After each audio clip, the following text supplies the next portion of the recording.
ACP ಚಂದನ್ಗೆ warning ಕೊಟ್ಟಿದ್ದ ಪ್ರತಾಪ್ ಸಿಂಹ ವಿರುದ್ಧ ಈಗ ದೂರು. ಪುನೀತ್ ಕೆರೆಹಳ್ಳಿ ಪರ ನಿಂತ ಪ್ರತಾಪ್ ಸಿಂಹ ವಿರುದ್ಧ ಕಂಪ್ಲೇಂಟ್ ಅನ್ನ ನೀಡಲಾಗಿದೆ. ಎಸಿಪಿ ವಿರುದ್ಧ ಪ್ರತಾಪ್ ಸಿಂಹ ಟ್ವೀಟ್ ಮಾಡಿ ಬೆದರಿಕೆ ಹಾಕಿದ್ದಾರೆ. ಎಸಿಪಿ ಚಂದನ್ಗೆ ಸಾಮಾಜಿಕ ಜಾಲತಾಣದಲ್ಲಿ ಬೆದರಿಸಿದ್ದಾರೆ. ವಾರ್ನಿಂಗ್ ಕೊಟ್ಟ ಪ್ರತಾಪ್ ಸಿಂಹ ವಿರುದ್ಧ ಕ್ರಮವನ್ನ ಕೈಗೊಳ್ಳಬೇಕು ಅಂತ ಕಂಪ್ಲೇಂಟ್ ಅನ್ನ ನೀಡಿದ್ದಾರೆ.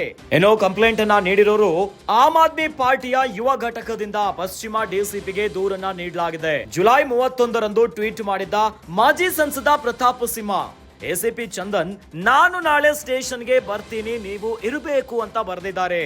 ಇನ್ನು ಸಹೋದರ ಪುನೀತ್ ಕೆರೆಹಳ್ಳಿ ಬಿಡುಗಡೆಯಾಗಿದ್ದಾನೆ. ಆತನನ್ನ ಠಾಣೆಯಲ್ಲಿ ಬೆತ್ತಲುಗೊಳಿಸಿ ಹಿಂಸೆಯನ್ನ ಕೊಟ್ಟಿದ್ದೀರಿ ಎಂದು ಪೋಸ್ಟ್ ಅನ್ನ ಮಾಡಿದ್ದಾರೆ. ಪುನೀತ್ ಕೆರೆಹಳ್ಳಿ ಪರ ನಿಂತಿರುವ ಮಾಜಿ ಸಂಸದ ಪ್ರತಾಪ್ ಸಿಂಹ, ಇನ್ನು ಪ್ರತಾಪ್ ಸಿಂಹ ಪೋಸ್ಟ್ ನೋಡಿ ರಜೆಯಲ್ಲಿದ್ದ ಎಸಿಪಿ ಚಂದನ್ ಹಾಜರಾಗಿದ್ರು. ಪುನೀತ್ ಕೆರೆಹಳ್ಳಿ ಪ್ರತಿಭಟನೆ ವೇಳೆ ಹಾಜರಾಗಿದ್ರು ಎಸಿಪಿ ಚಂದನ್. ನಾಯಿ ಮಾಂಸನೋ ಅಥವಾ ಮೇಕೆ ಮಾಂಸನೋ ಎನ್ನುವಂತ ವಿಚಾರಕ್ಕೆ ಸಂಬಂಧಪಟ್ಟಂತೆ ಈಗ ಎಸಿಪಿ ಚಂದನ್ಗೆ ವಾರ್ನಿಂಗ್ ಅನ್ನ ಕೊಟ್ಟಿದ್ದ ಪ್ರತಾಪ್ ಸಿಂಹ ವಿರುದ್ಧ ದೂರು ನೀಡಲಾಗಿದೆ. ಪುನೀತ್ ಕೆರೆಹಳ್ಳಿ ಪರ ನಿಂತಿರುವಂತಹ ಪ್ರತಾಪ್ ಸಿಂಹ ವಿರುದ್ಧ ಈಗ ಕಂಪ್ಲೇಂಟ್ ಅನ್ನ ಕೊಟ್ಟಿದ್ದಾರೆ. ಎಸಿಪಿ ಚಂದನ್ ವಿರುದ್ಧ ಪ್ರತಾಪ್ ಸಿಂಹ ಟ್ವೀಟ್ ಅನ್ನ ಮಾಡಿದ್ದಾರೆ, ಇನ್ನು ಬೆದರಿಕೆಯನ್ನ ಹಾಕಿದ್ದಾರೆ.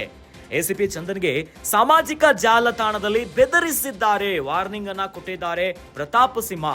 ಇವರ ವಿರುದ್ಧ ಕ್ರಮವನ್ನ ಕೈಗೊಳ್ಳಬೇಕು ಅಂತ ಆಮ್ ಆದ್ಮಿ ಪಾರ್ಟಿಯ ಯುವ ಘಟಕದಿಂದ ಪಶ್ಚಿಮ ಡಿಸಿಪಿಗೆ ದೂರನ್ನ ನೀಡಲಾಗಿದೆ.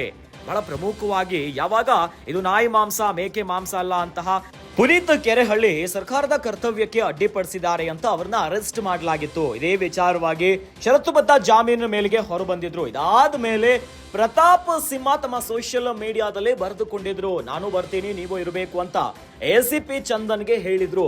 ಇದೇ ವಿಚಾರವಾಗಿ ಈಗ ದೂರನ್ನ ನೀಡಲಾಗಿದೆ. ಪುನೀತ್ ಕೆರೆಹಳ್ಳಿ ಪ್ರತಿಭಟನೆ ವೇಳೆ ಹಾಜರಾಗಿದ್ದ ಎಸಿಪಿ ಚಂದನ್ ಬಂದಿದ್ರು. ಪ್ರತಾಪ್ ಸಿಂಹ ಪೋಸ್ಟ್ ನೋಡಿ ರಜೆಯಲ್ಲಿದ್ರು ಎಸಿಪಿ ಚಂದನ್ ಅವರು, ಆದ್ರೆ ಹಾಜರಾಗಿದ್ರು. ಇನ್ನು ಬಸವೇಶ್ವರ ನಗರ ಠಾಣೆಯ ಮುಂಭಾಗದಲ್ಲಿ ಪ್ರತಿಭಟನೆ ವೇಳೆ ಮತ್ತೆ ಪುನೀತ್ ಕೆರೆಯನ್ನ ಪೊಲೀಸರು ವಶಕ್ಕೆ ಪಡ್ಕೊಂಡಿದ್ದಾರೆ.